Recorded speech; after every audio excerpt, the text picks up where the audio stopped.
Good afternoon, everybody. I'm gonna give you just a few more minutes for folks to get into the room. Looks like we might have a light crowd today. And this kind of happens when I do a last minute session, but I had a lot of questions lately and I wanted to come in and do an update on some on chat specifically and understanding how to use some of the generative technology, as well as just generally how to read an RFP. So we usually get started about a couple minutes after. This will be one of our referred to as one of our quick 20-minute sessions, just to kind of keep you abreast of what's happening in the field. Privacy reasons, please note that this is a recorded version. We're live on YouTube. Thank you for joining on YouTube. If you have an interest, please subscribe there, and that will alert you when there's a new session each time.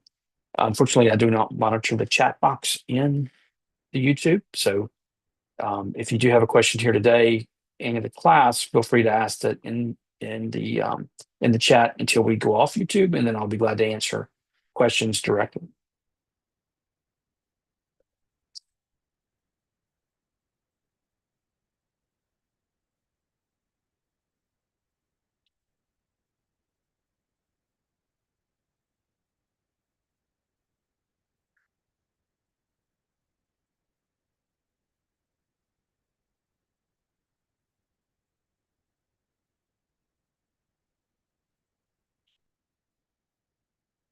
Hello, everybody. My name is Mark. I'm one of the founders of GovDirections here today to talk to you about the RFP. I like to help folks really kind of take the mystery out of a request for proposal, help you understand what the purpose of them are, as well as to how to go about reading one. I'm going to use some new tools that exist for us to help us analyze. Sometimes these requests for proposals, requests for bids, they can get up to 1,000 pages. That's not common, but they can, and they can be a little bit intimidating when we first start. And so I'm going to introduce you to some methods that I have found to be helpful to work within this field. I have been in government contracting for some. I think it's supposed to stop counting after 25, but it's up 34 years.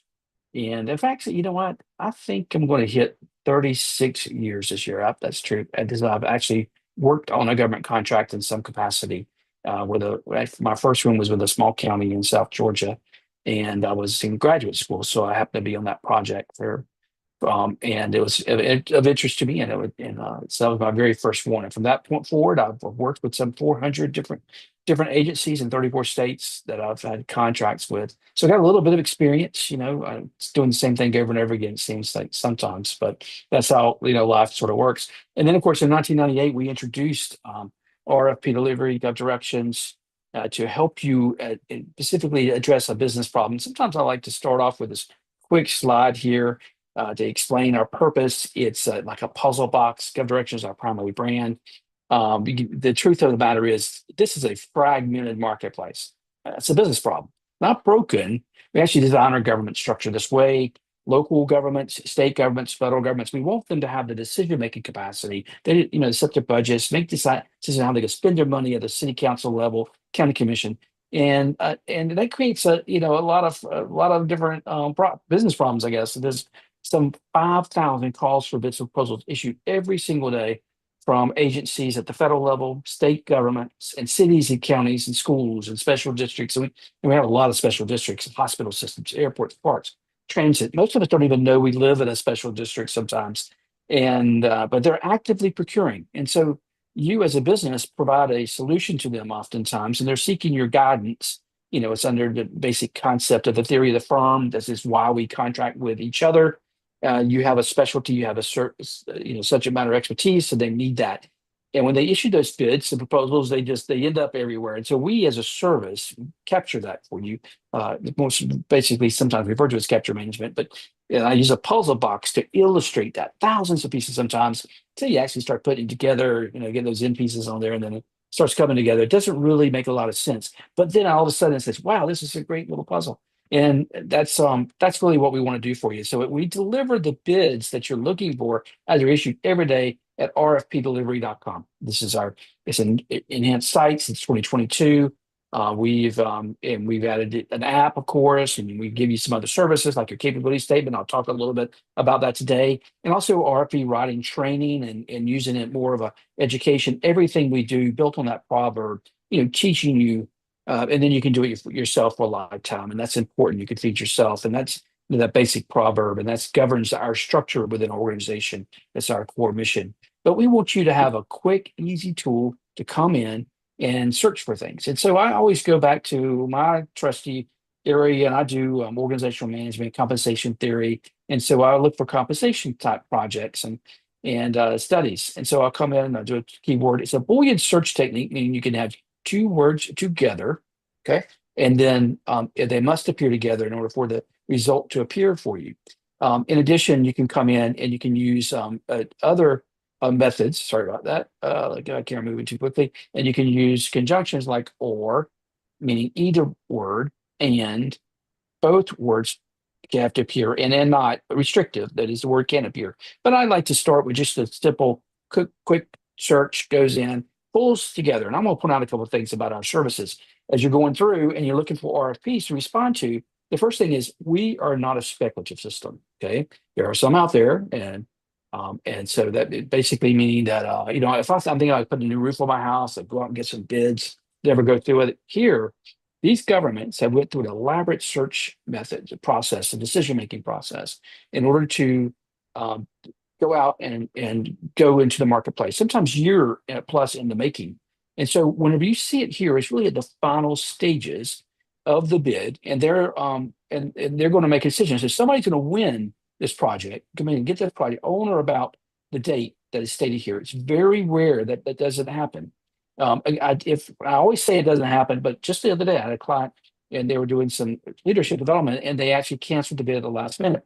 Sometimes they find an error or something like that, but it's generally they come back and do the project because they have been through, once again, this elaborate process to get to this point, budgeting, preparing, planning, and so forth. So I point that out so you know you're not wasting your time when you're looking at an RFP and you're going to that next stage. The other thing is our service, we are independent. We work for you. We're an advocate for you, our customer base. And like today, this session here is a member only system. And we have 100,000 plus companies who use this in some way.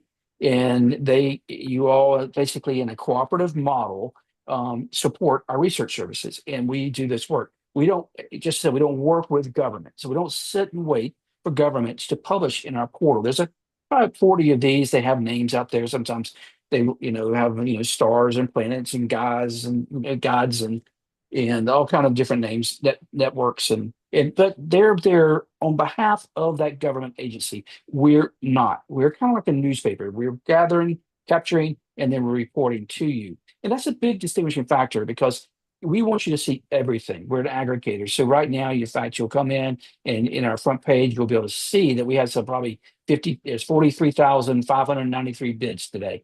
As we end up this month, which is the end of the fiscal year for some, and going into October 1 will be at a brand new budget year for the government, the federal level, and then projects funded that way sometimes. So it's going to be a very active period. It's really sometimes referred to as the use it or lose it period. And you want to make sure you stay on top of that with those bids. And just to call attention to the fact that we map them for you in a geospatial way so that you can come in, you can see where those projects at in some 240 industries that we monitor. And with that said, everything here, the dollar, usually US dollar or Canadian dollar is attached to it in some way. So these over here, we're not really doing projects that are based on the Cascas, I'm not sure how to say that word, a government. It's really a military base or an embassy of some sort, some way attached to us. Okay. And I like to point that out so that you were getting aggressively collecting information, you're not missing things, and you then can come in and very quickly search and find a bid. Okay. So I'll go back to that compensation study and run into the actual details on RFP because I want to talk to you about how to use tools to really move yourself into a position where you can win projects. The first thing that we like to do in our service is really to put the bids that are of interest to you in front of you. And we have an exercise that we like for many of our clients to actually go through, and that's called an indicator of success, a decision-making process. And so as we go into, let me set up a tab here. We got a little form here. You give us a call. I'll be glad to hook you up with. It's just a simple form, but all you do is step back and say, what are the 10 things? What are the 10 things I'm really looking for in order to determine if a bid is right for me, an RFP is right for me. And this is going to guide your decision-making process about whether or not you're going to respond to a bid and whether or not it's actually a go or a no-go. And so there's nothing, special about this form, except it's organized and makes you think a little bit. We got a little video explaining that concept of that. I'll do that. I actually have about 20 different indicators, and these should make these really personal to you. Okay. So that, it could be that, some sort of life-work balance, work-life balance, or it could be that, you don't really care right now because you got to get some business. A lot of us are like that right now because economy's it seems to be a little bit more difficult recently. And so people are looking and aggressively looking. And so you may be not as picky as you once were. So you can make those moving, but try to stay somewhat consistent in what you actually are truly looking for. Okay. And so as you go through to actually search through that. And the reason why that's important is so whenever you actually take a bid, let's just look at this one here. I'm in Georgia. This one's due on September 11th, state and local government. I can share it around my office because I like to get sometimes feedback from others. And I think Dale's on here. Dale and I go back and forth all day. And I say, what do you think about this? What do you think about that? And you can share it. But when you go in and you see this, it's actually a school system in Georgia. Right away, that's one of my indicators. I don't work with schools. So I might just go ahead and bypass that. But if it was of interest to me, I would capture it. Okay. So I don't lose it. This is your pipeline. Okay. And, the truth of the matter is, and one reason why, a lot of these governments, they'll use these portals. And then once you go in and register, and all of a sudden you're registered not with just one, but you register with 100, and then it's 1,000, and then there's 140,000. Well, the truth of the matter is this county here, this county school system is only going to come out with this type of bid for me that I'm interested in maybe once every 14 years. So for me to go and register with all of these agencies doesn't really make a lot of sense. It's not effective, efficient. So that's where a service like ours really comes in because we've done that for you. And we've cooperatively registered and we capture the information and let you know. But if this bid is of interest to you, then at this point, we're giving you some details. Never just pick up the phone and call. Well, sometimes I really just want to take that off. But when people get confused and sometimes they don't want to, they think we got to have that for you, or you could potentially, we're not hire us, and that's why we put it there. But you don't want to just pick up the phone and call the government.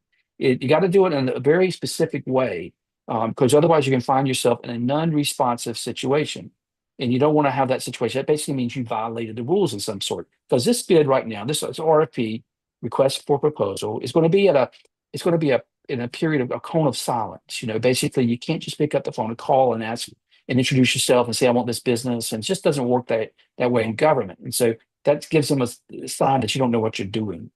So, but when you step into it, you're going to look at this bid, you'll actually see the rules related to it. Here's that bid. They publish it at the state of Georgia website. They can publish these documents everywhere. They're just everywhere. Call Mary. You I'm don't sorry. Or Let's please maintain your mute status while you're in the room. That helps out for everybody. So that everybody can have can enjoy their session today. Okay, got that. Let's see here. Good. Okay. There. Okay. So here's the document. And at this point, you actually would be required to register to gain access to this particular bid. And if you do at this point, you would register, but you don't have to pay. And that's an important folks. Every state, including Georgia, requires that information be publicly available to you. And you can receive that in a different way. So let's just go here and see if I can download. There's a document right there. So Georgia requires them to have it freely available. And sometimes they suggest to you, I have to pay, and sometimes you get confused, and just be careful about that. You don't necessarily need you're in tight budgets when you first start out, just to learn whether or not you have an interest in the bid. That doesn't make a lot of sense to actually go in and have to compensate somebody for each time. Now, what I do at this particular time is I step in and I give myself some tools. Now, I've done this for a long time, so I know really what I'm looking at. So I actually can open up a document and take a look at it and see the details, the statement of work, for example, and there. And I'm just going to kind of open this in the background here. And I'm going to share it on a PDF. But I'm going to give you some new tools that are fancy and allows you to be more productive as you go along. Okay, so I go in here and here's the document. One of the documents they have for me, basically wanting some specific details of how they want me to price it out. Okay, and then potentially here I've got the PDF document. This is the actual RFP, And when you first go through here, I don't have a slide I usually use. The first thing I always like to do is take a look at that scope of work. That scope of work always here somewhere. Let's just kind of take and see what's here.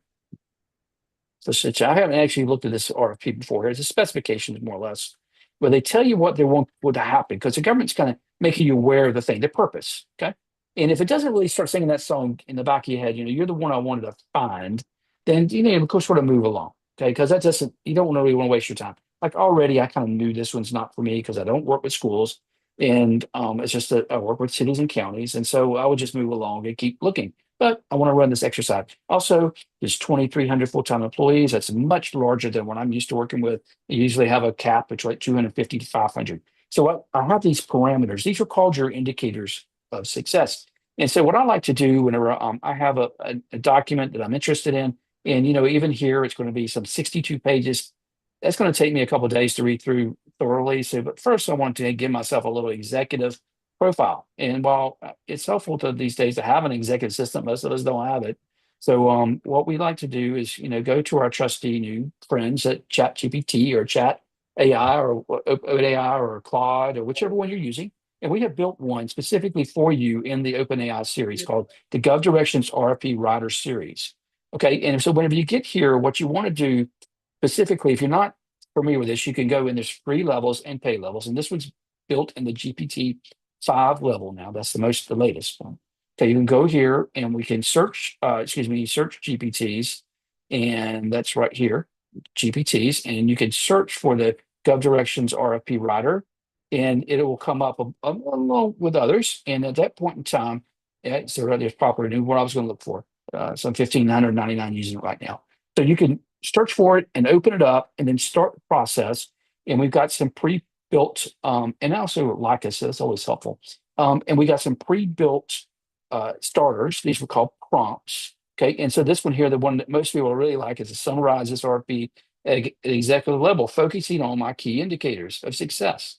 And you start your chat to do that. Now, I already have my chat open here, and I'm going to go in and I've got one that's already built, and I'm going to search it real quick for, let's just see here, compensation study.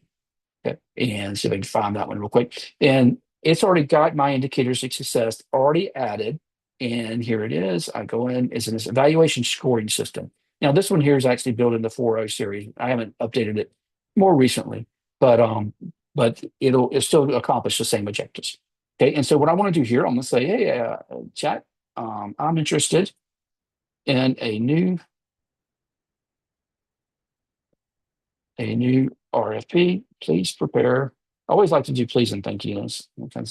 My mom taught me well. Please prepare an executive profile of this new RFP. Okay, and get that spelled correctly. And I have these pre-formatted, and I just drop them in usually from my prompting, and then I'm going to drag in that new RFP with those documents. Okay, and at the same time, I've already introduced in my situation. I went in and introduced my indicators of success. You will find them in here, and I've also, bear in mind, one that has to be located in the southeastern U.S. No more than 250 employees, budget of 50,000, city or county government, has a finance rate. You're going to have yours. I have mine, all 10 here. And then I actually will weight mine. And I ask it to give me a 1 to 10 scale, with 10 being the best match of each of these. And then I actually do a scoring manager. I like to have a little fun with things I do. It's not the most exciting thing sometimes. So I say, okay, if I get a score of 90 or better, it's going to have to jump up and down. So you're the one I wanted to find. Okay. And I'd like for chat to give me some good graphics for that. Okay. 80 to 89 is a great chance. 70 or 79, we're going to go for it. It's at least a C or better. There's classes that I can remember taking in French whenever I was in college, and all I had to do was get a 70 in that class. And that was my last semester. And I got it, 70. And that was all I got. But sometimes you just go for it, okay? It's the average. And then less pass. If it's below 70, I'm not interested. Okay. If it, you'll drop that class as you move forward. Actually, it was a good student, but French was hard. And so as I get into it, it's going to give me a summary of everything. So I've got it in here, and I told it what I wanted to do. And then I'm going to hit go, and then it's going to come up and it's going to give me an analysis. And at the same time, I actually may want to keep busy and actually start looking at something else, and you know what? This right here just happens. And sometimes it does happen. And this is what I call taming the dragon. Okay. So wait, chat. You are analyzing the wrong bit. Okay. And that's the reason why it's doing that to me is because I've got a couple of different windows in here. Okay. Are you sure this is correct analysis? Um, do not, you have to tame it. Okay? Do not confuse with any prior bid, only focus on this RFP. And you'd be surprised that you have to do this. Okay. But it's still learning. It said, you know what? It still did not. Let's see, maybe I gave it the wrong bid. So I pulled it down. We're gonna go in there and check it real quick. Okay. Okay. Let me go over here and open it up because I thought I gave it the right one. I've been looking at different couple ones through the day. Rockdale County School System. Okay. Let me go in here.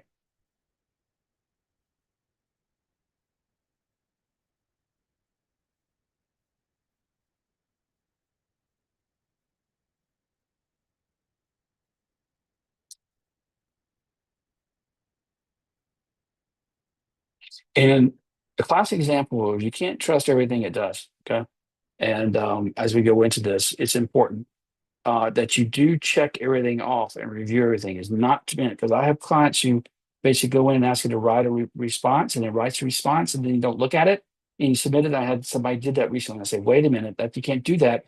And it missed a lot of information. So you want to use it as an outlining process and understanding. And in this particular case here, let's just see here what is going on. So it's analyzed maybe that they got the exact same number as another RFP that's out there. Let me just pull something real quick. Yeah, it's interpreting as the wrong bid. There we go. Okay, so instructive, pay attention. It doesn't replace us. It's not ever going to replace us. So don't worry about that. Okay, so then it's going to go. Let's go back and I'm going to load it up again. And I refer to this as I do a whole session on taming the dragon.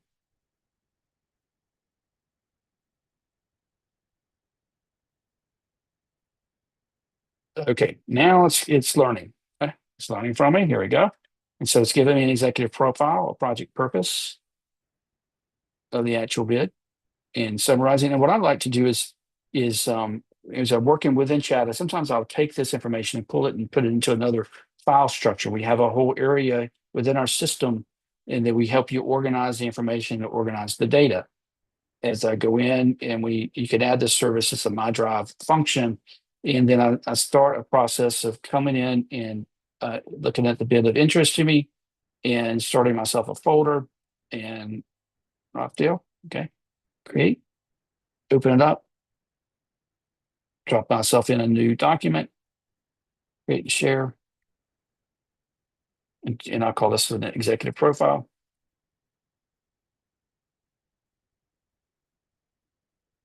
Document. Okay, going back to chat,